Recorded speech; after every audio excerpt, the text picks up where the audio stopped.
Hi everyone, amines पढ़ रहे थे हम लोग मेथड्स ऑफ प्रिपरेशन। और लास्ट लेक्चर में जो है स्मिथ रिएक्शन के बारे में पढ़े थे कि कार्बोक्सिलिक एसिड का रिएक्शन उसमें हाइड्रोजोइक एसिड के साथ होता है जनरली किसी बेस के प्रेजेंस में।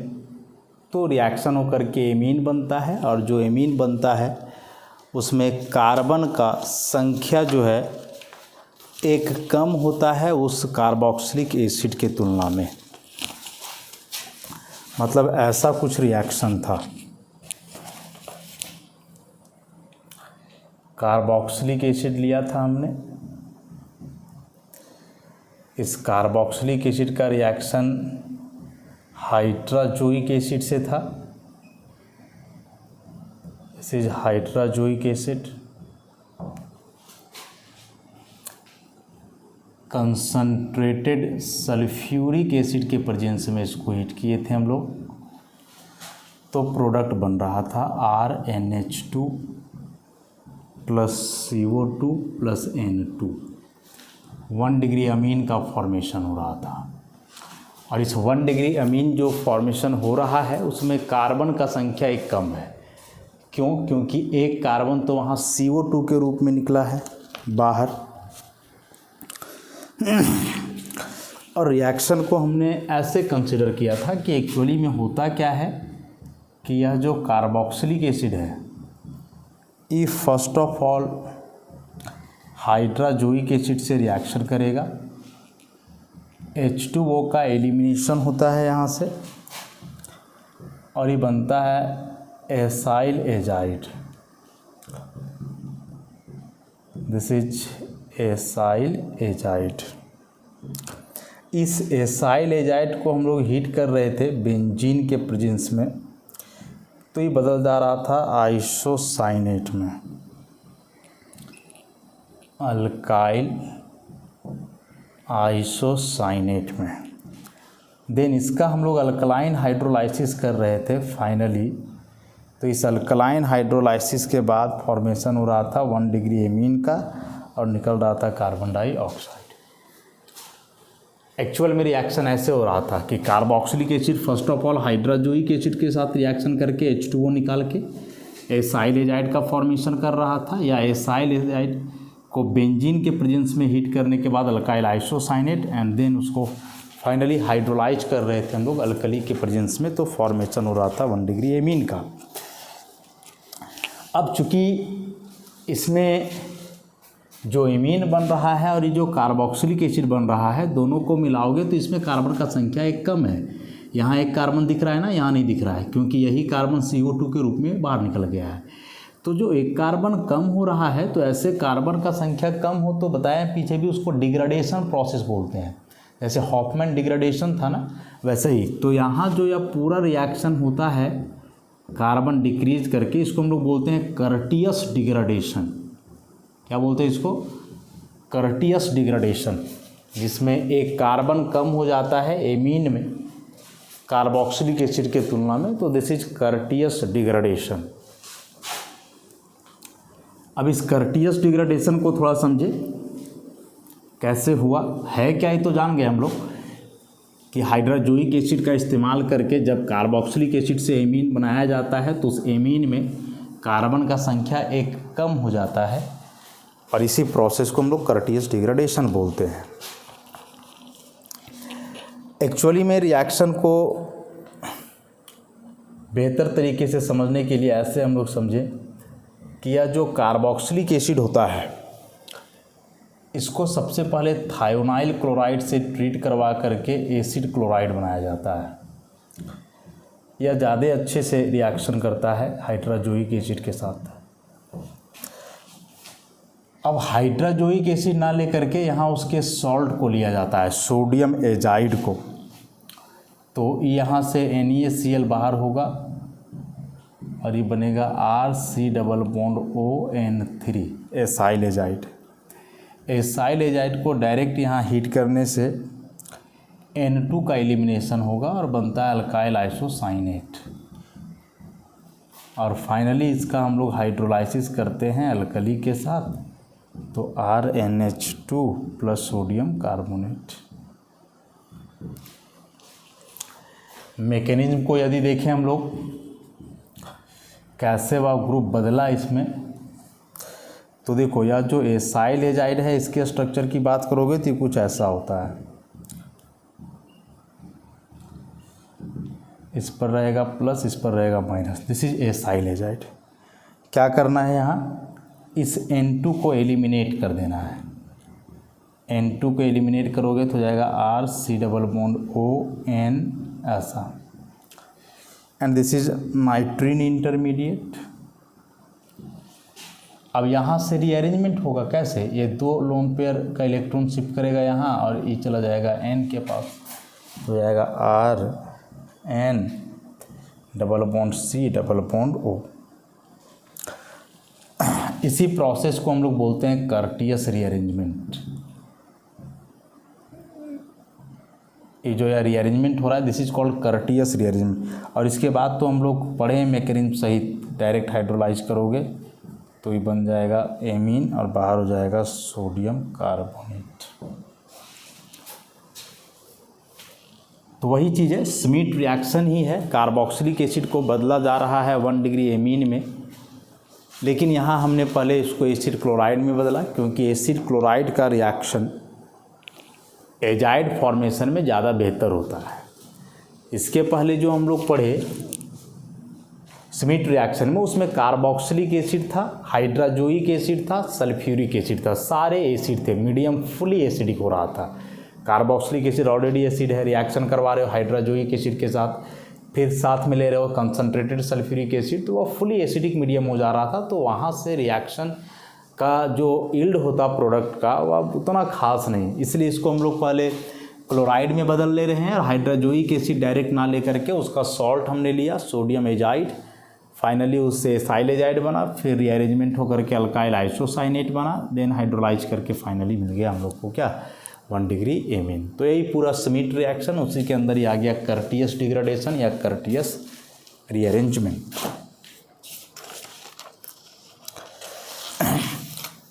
नेक्स्ट है hydrolysis of आइसोसाइनाइड्स and isocyanates. Isocyanide और आइसोसाइनेट का हाइड्रोलाइसिस से भी जो है फॉर्मेशन होता है 1 डिग्री एमीन का।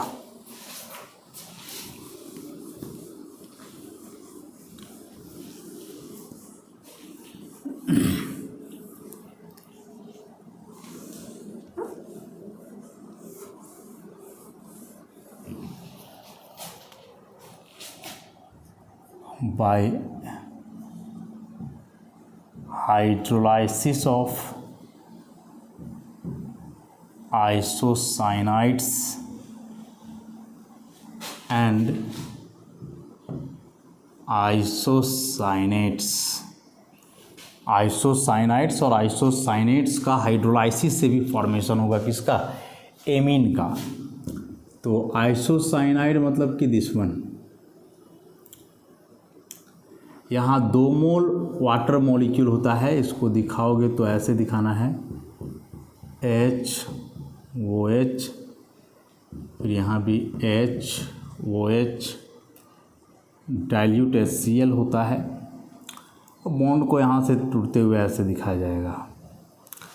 तो क्या बन जाएगा RNH2 plus HC double bond OOH, formic acid का फॉर्मेशन हो जाएगा। साथ ही साथ एक रिएक्शन से दो चीज़ 1 डिग्री में। हालांकि यार रिएक्शन उतना बेहतर नहीं होगा, क्यों नहीं होगा, क्योंकि आप एक साथ एसिड और बेस दोनों का फॉर्मेशन कर रहे हो, एसिड है बेस है, दोनों सेम कंटेनर में होगा, तो बहुत चांस है कि ये आपस में रिएक्शन करें और रिएक्शन करके कोई दूसरा चीज़ बना लें। मतलब डायरेक्ट आप यहाँ से अमीन और फॉर्मिक एसिड को आइसोलेट करना चाहोगे तो वह थोड़ा मुश्किल होगा, डायरेक्ट आइसोलेशन पॉसिबल नहीं हो पाएगा। अभी एसिड है ना तो H+ देगा और यह अपने लोन पेयर से H+ को लेगा, मतलब फाइनली अमोनियम सॉल्ट के जैसा रहेगा, और इसके साथ यहाँ रहेगा HCO-, alkyl ammonium format, alkyl ammonium format का फॉर्मेशन। मैकेनिज्म की बात करें यदि तो सिंपल सा हाइड्रोलाइसिस रिएक्शन है, तो ऐसे इसको समझ सकते हैं हम लोग, R(N)≡C। तो एक तो ऐसे इसको देखा जा सकता है कि बीच में यदि हम लोग कोऑर्डिनेट बॉन्ड नहीं लोगे तो यहाँ प्लस ले लो और यहाँ क्या ले लो, माइनस ले लो। अब जब आप हाइड्रोलाइसिस रिएक्शन करवाओगे तो ऑब्वियसली फर्स्ट ऑफ ऑल होना क्या है, फर्स्ट ऑफ ऑल होना है कि ये अटैक करेगा इस पर,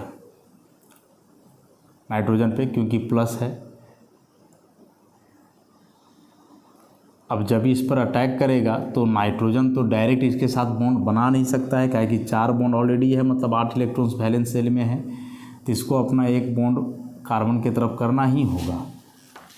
तो ये क्या हो जाएगा, R(N)≡C, 2 लोन पेयर और 2 माइनस आ जाएगा, और यहाँ जा कर के जुड़ेगा H2O पे प्लस।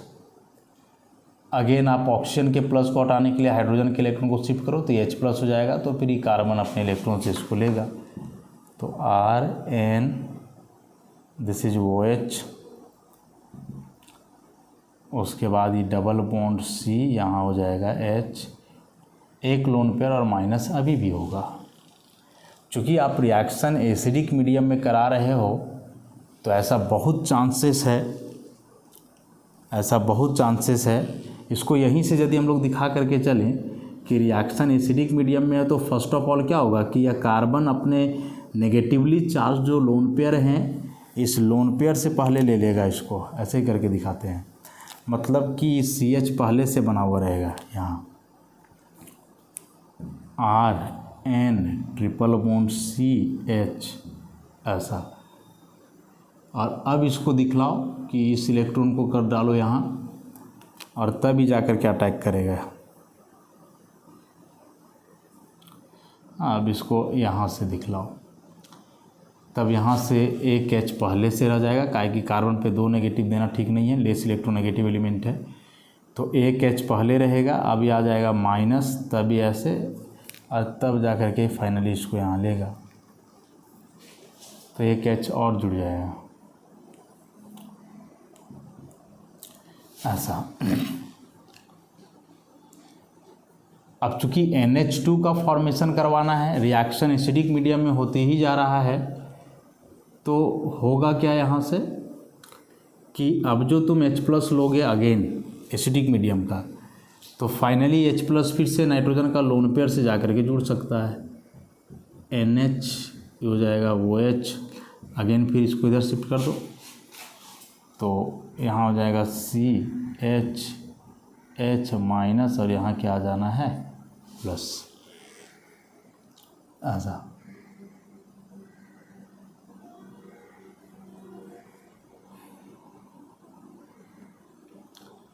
कार्बन पे चूँकि हम लोगों को OH ग्रुप लेकर के जाना है, डबल बॉन्ड O लेकर के जाना है, तो बहुत सारे सिचुएशंस यहाँ से क्रिएट हो जाएंगे, और उसको समझने के लिए आप क्या कर सकते हो कि यह जो OH ग्रुप आया है, अगेन H2O अभी भी एक है हम लोग के पास, लेकिन यह H2O नाइट्रोजन के पास तो डायरेक्ट अटैक कर नहीं सकता है, सिंपल सी बात है, डायरेक्ट अटैक नहीं करेगा, तो आप ऐसे कर सकते हो कि यहाँ से इस सिस्टम को बाहर करो, ऑब्वियसली कर सकते हैं, कार्बिन का फॉर्मेशन हो जाएगा, ये हो जाएगा NH, यहाँ से फिर बन जाएगा OH, एक OH तो पहले से था, आ जाएगा प्लस, बरकरार रहेगा ना इसका, और यहाँ भी आ जाएगा प्लस, साथ में बाहर हो गया CH, 2 इलेक्ट्रॉन, न्यूट्रल कार्बिन का फॉर्मेशन ऐसा। अब जब कार्बिन का फॉर्मेशन हुआ यहाँ, तो कार्बिन तो है इलेक्ट्रोफाइल एक प्रकार का, इलेक्ट्रॉन की कमी है इसके पास, तो डायरेक्टली हम लोग ऐसा दिखला सकते हैं कि यह जो H2O का सिस्टम है, H2O का पूरा सिस्टम, तो इसमें से तो इसका नेगेटिव हटाने के लिए सबसे पहले तो ऐसा ही कर दो कि R NH OH फिर OH, वो एसिड कैटलिस्ट के रूप में हो जाएगा यहाँ से बाहर। अब किसी एक को तो यहाँ से हटाना ही पड़ेगा, किसी एक को। अब हटाने के लिए तो सस्ता हाइड्रोजन पड़ेगा यहाँ से। इस हाइड्रोजन को यदि यहाँ से हटाते हो तो बगल वाले ऑप्शन पर लोन पेयर है, इसको ले लेगा तो RnOH, फिर ये हो जाएगा OH2 प्लस इसका लोन पेयर आ गया वापस। अब यहाँ से this one becomes a good leaving group H2O, तो RnOH अगेन आ जाएगा प्लस और यहाँ से बाहर हो जाएगा क्या H2O।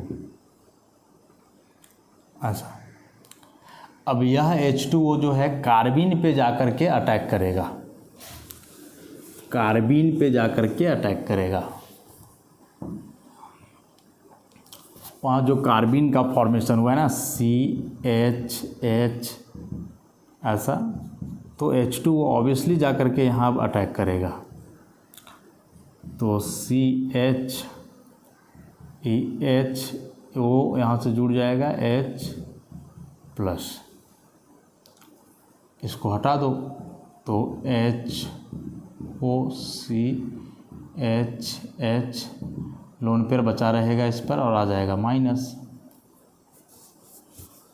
अब यहाँ से इसको शो करने के लिए चूँकि डबल बॉन्ड O का फॉर्मेशन करना है तो इसको आप यहाँ कर दो, H प्लस को बाहर कर दो, माइनस तो अभी भी रहेगा, तो OCHH लोन पेयर तो बचा रह जाएगा, तो ऐसे हो जाएगा दिक्कत, 2 4 6 8 10 इलेक्ट्रॉन हो जाएंगे जो हो नहीं पाएगा। तो इसमें कई प्रकार के इंटरमीडिएट का फॉर्मेशन दिख रहा है।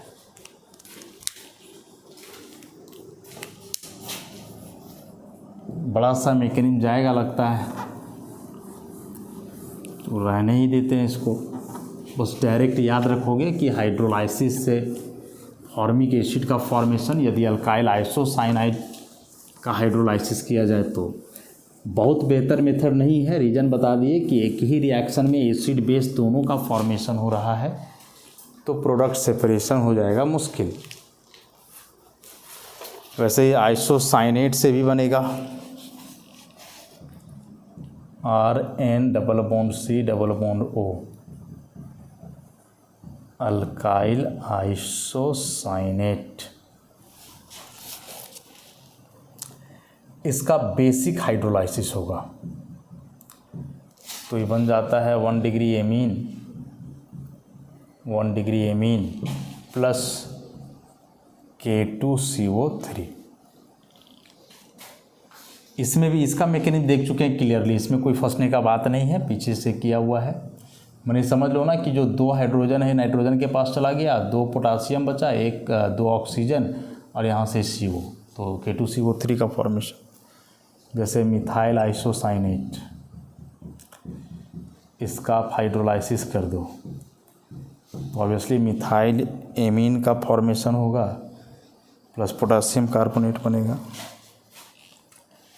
नेक्स्ट मेथड है इसमें रिडक्शन ऑफ एजोबेंजीन।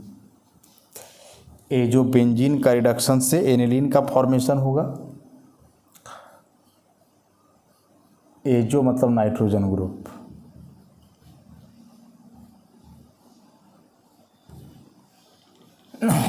नाइट्रोजन को लिखते हैं एजो, तो 2 नाइट्रोजन है डाइएजो और 2 बेंजीन है तो डाइबेंजीन, तो डाइएजो डाइबेंजीन बोलने छोड़ के हम लोग डायरेक्ट क्या बोलेंगे एजोबेंजीन, डाई नहीं लेना है। और सिंपल सा रिडक्शन है 4H, रिड्यूसिंग एजेंट आप इस्तेमाल करोगे SnHCl, तो यही दोनों का रिएक्शन से हाइड्रोजन आएगा, बॉन्ड यहाँ से क्लिप करेगा, 2 हाइड्रोजन इसके पास, 2 हाइड्रोजन यहाँ, तो एनिलीन का फॉर्मेशन हो जाएगा 2 मोल एनिलीन। देखो इस चीज़ को एग्जाम में ऐसे लिख करके देगा PH2N2, तो समझना होगा ये क्या है। दिस वन एजोबेंजीन है और यहाँ डायरेक्ट लिखेगा SnHCl, तो वहाँ से समझना होगा कि क्या दिया हुआ है और प्रोडक्ट इस केस में क्या बनेगा। एक रिएक्शन इसमें और है, इम्पॉर्टेंट रिएक्शन प्रिपरेशन में ही, Ritter reaction. Ritter reaction.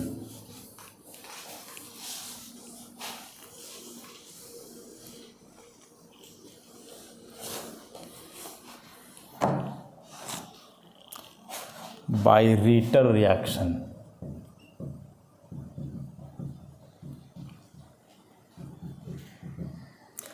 Again important reaction.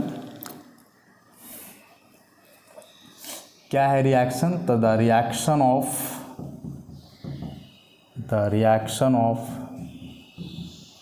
Tertiary alkyl alcohol with hydrocyanic acid HCN, या फिर इसके जगह कोई नॉर्मल अल्काइल साइनाइड भी हो सकता है RCN, in the presence of concentrated H2SO4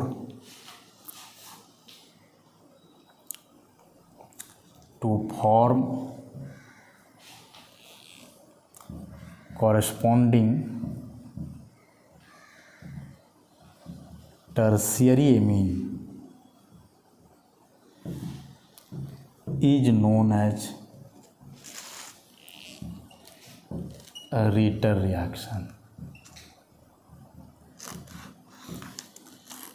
क्या है? एक टर्शियरी अल्काइल अल्कोहल होना चाहिए, मतलब एरोमेटिक अल्कोहल फिनॉल वगैरह के लिए यह रिएक्शन नहीं है। वह टर्शियरी अल्काइल अल्कोहल का रिएक्शन किससे बता रहा है? HCN से, मैंने हाइड्रोसाइनिक एसिड से। या फिर इसके जगह H हटा करके कोई अल्काइल लोगे तो अल्काइल साइनाइड आ जाएगा, कैटालाइज करेगा यहाँ सल्फ्यूरिक एसिड, तो टर्शियरी एमीन बनेगा and this is called a रीटर reaction. मतलब सिंपली रिएक्शन को लिखें तो हम लोग ऐसे लिखेंगे, this one is tertiary alkyl alcohol, 3 degree alcohol है, R वहाँ अल्काइल ही ग्रुप होगा, HCN से रिएक्शन है कंसनट्रेटेड सल्फ्यूरिक एसिड, तो ये बन जाएगा NH2। तो यहाँ से देखोगे तो NHH NH2 बच रहा है C और O, तो CO को लिख सकते हो, 3 डिग्री एमीन बन जाएगा यहाँ से। लेकिन एक्चुअल में रिएक्शन हो कैसे रहा है, इसके मैकेनिज्म की बात करें हम लोग तो देखो मैकेनिज्म इसका कैसे रिएक्शन हो रहा है। रिएक्शन है क्या तो समझ गए ना कि 3 डिग्री अल्कोहल का रिएक्शन HCN या अल्काइल साइनाइड से एसिड के प्रेजेंस में एमीन बनेगा। तो एसिड के प्रेजेंस में रिएक्शन करवा रहे हैं तो उसका क्या मतलब है कि जो 3 डिग्री अल्कोहल आप ले रहे हो एसिड के प्रेजेंस में तो तुरंत प्रोटोनेट होगा, क्योंकि एसिड कम बेस का काम यहाँ ज़्यादा करेगा, तो ये बन जाएगा OH2 प्लस, यहाँ से बाहर हो जाएगा H2O और फॉर्मेशन होगा 3 डिग्री कार्बोकेटायन का, 3 डिग्री कार्बोकेटायन। अब इस 3 डिग्री कार्बोकेटायन पे अटैक करेगा जो आप HCN वगैरह लोगे, SO न्यूक्लियोफाइल, न्यूट्रल न्यूक्लियोफाइल के जैसा बिहेव करेगा ऐसा, तो R3CN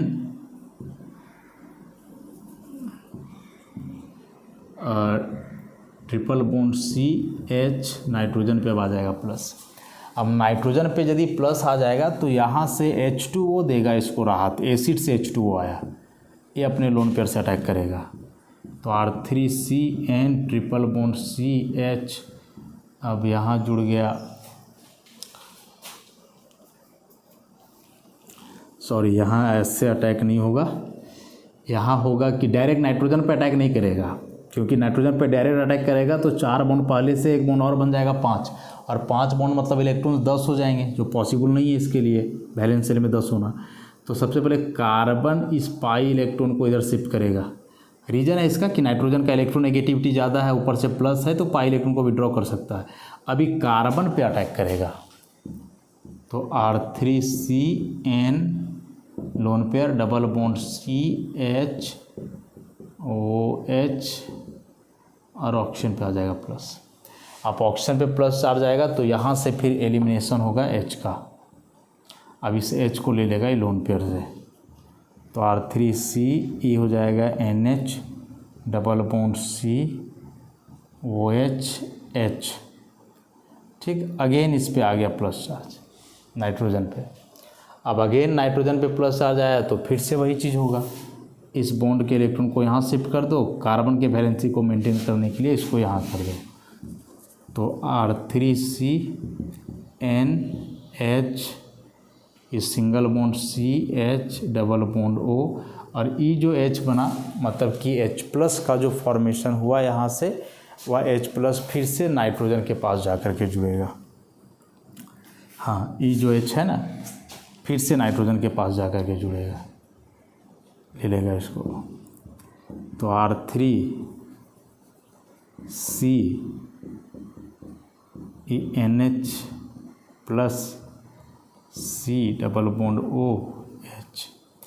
अब अगेन इसको यहाँ से ख़त्म करो और H2O के एक मॉलिक्यूल को फिर से अटैक करवा दो ऐसा, तो R3CNH2 तो बन गया, 1 डिग्री अमीन का फॉर्मेशन हो गया, प्लस ये हो गया HC डबल बॉन्ड O और H2O डायरेक्टली जोड़ दो, बाहर कर दो, प्लस आ जाएगा ना, तो H प्लस बाहर हो जाएगा तो ये फॉर्मिक एसिड बन जाएगा ऐसा।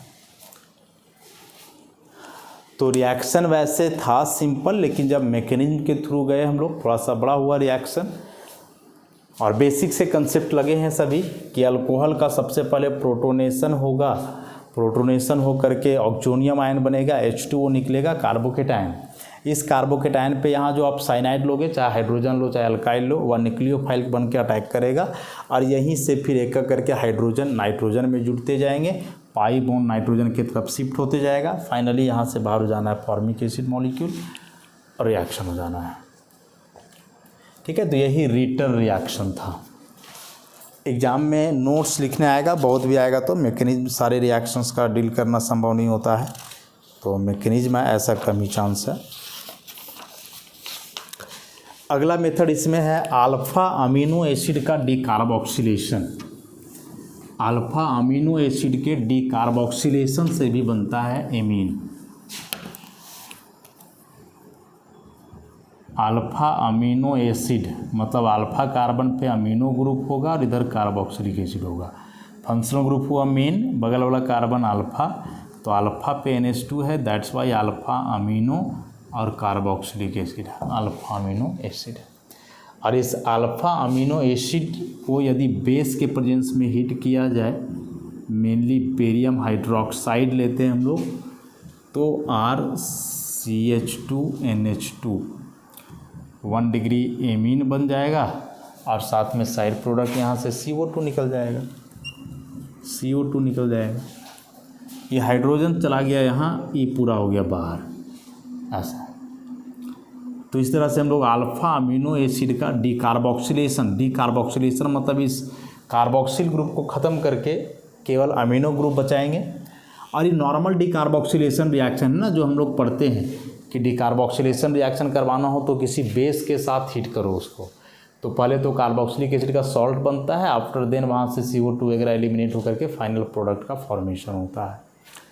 बेंजीन सल्फोनिक एसिड से भी जो है फॉर्मेशन होता है एनिलीन का, बेंजीन सल्फोनिक एसिड से जानते हैं हम लोग। बेंजीन सल्फोनिक एसिड एक स्ट्रॉन्ग एसिड है ऐसा, बेंजीन सल्फोनिक एसिड, इसका रिएक्शन कोई बेस से करवा दिया जाता है तो ऑब्वियसली सॉल्ट बनेगा, S double bond O double bond O minus Na plus H2O, और इसको हीट किया जाता है सोडामाइड से, तो इतना बाहर NH2 जाके बेंजीन में जुड़ेगा, फॉर्मेशन हो जाएगा Na2SO3 एनिलीन। तो ये कन्वर्सन एग्जाम में डायरेक्ट आ सकता है ना, बेंजीन सल्फोनिक एसिड टू क्या एनिलीन। तो बेंजीन सल्फोनिक एसिड से यदि एनिलीन बनाना हो तो इस रिएक्शन को हम लोग देखेंगे कि बेंजीन सल्फोनिक एसिड को पहले उसके सॉल्ट में बदलो, देन उसको हीट करो किसके साथ, सोडामाइड के साथ, तो वहाँ से फिर एलिमिनेशन रिएक्शन होएगा और एलिमिनेशन रिएक्शन होकर के, एलिमिनेशन आप बोल करके इसको सब्सटीट्यूशन बोले ज़्यादा बेहतर है। NH2 ग्रुप इस पूरे को सब्सटीट्यूट कर रहा है, तो NH2 यहाँ एज ए न्यूक्लियोफाइल बिहेव करेगा, उस पूरे ग्रुप को वहाँ से हटाएगा। इसको डीसल्फोनेशन बोल सकते हैं, जैसे ऊपर में डी कार्बोक्सिलेशन था ना, कार्बोक्सिलिक एसिड को हटा रहे थे, यहाँ सल्फोनिक ग्रुप को हटा रहे हैं, तो डीसल्फोनेशन बोल सकते हैं इसको हम लोग। तो इस तरह से जितने भी मेथड्स थे इसमें सारे मेथड्स हो गए। कुछ मेथड्स काफ़ी इंपॉर्टेंट हैं, जैसे Gabriel phthalimide, Hoffmann bromamide degradation, isocyanide वगैरह का हाइड्रोलाइसिस से जो हम लोग बनाए थे या रिडक्शन से, वे सारे रिएक्शंस काफ़ी इंपॉर्टेंट है, तो एक बार अच्छे से प्रैक्टिस करोगे। नेक्स्ट क्लास में हम लोग एमीन्स के प्रॉपर्टीज़ को डील करेंगे। तो आज के लिए इतना ही, धन्यवाद।